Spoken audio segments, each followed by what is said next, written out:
আপোনাৰ পেপাৰটো এনে ভাঙি পেলাই বনাব নালাগে, ডিৰেক্ট কেঁচি দি পেলাই এনেকৈ ধুনীয়াকৈ কাটি পেলাই আপোনাৰ এনেকৈ ডিৰেক্ট লকটো হেৰি কৰিব লাগে। আজি বৰষুণ পৰি আছে, মানে বৰষুণৰ কাৰণে অলপ দিগদাৰ হৈছে, চাউণ্ডটো অলপ ক্লিয়াৰ হোৱা নাই। এনেকৈ পেপাৰটো ধুনীয়াকৈ আপোনাৰ এনেকৈ সোমাই দিব, তেতিয়া সহজ হ'ব। মানে যিটো কাম 1 ঘণ্টা লাগিব, এইটো আপোনাৰ 20 মিনিটত হৈ যাব। এনেকৈ ধুনীয়াকৈ লগাই থাকিব, লগাই থৈ ধুনীয়াকৈ লগাই দিব, ধুনীয়াকৈ লগাই দিব। এনেকৈ সহজ আছে, অলপ সময় লাগিব,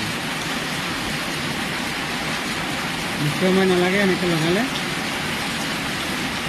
ডাঙৰ মটৰ হ'লে আপোনাৰ মানে দেখাইটো বনাব লাগে, এইটো চাৰ্টটো ভাঙি দিব লাগে।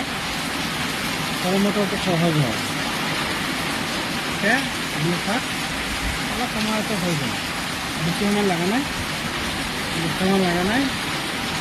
সেইটো বৰষুণৰ কাৰণে অলপ মানে আপোনাৰ চাউণ্ডটো অলপ দিগদাৰ হৈছে। এইটো চাওক এনেকৈ আপোনাৰ আধা ঘণ্টা লাগিলে 3টা পেপাৰ হৈ গ'ল, ধুনীয়াকৈ হৈ গ'ল। এনেকৈ সহজকৈ লগাব আপোনাৰ, তেতিয়া ভাল।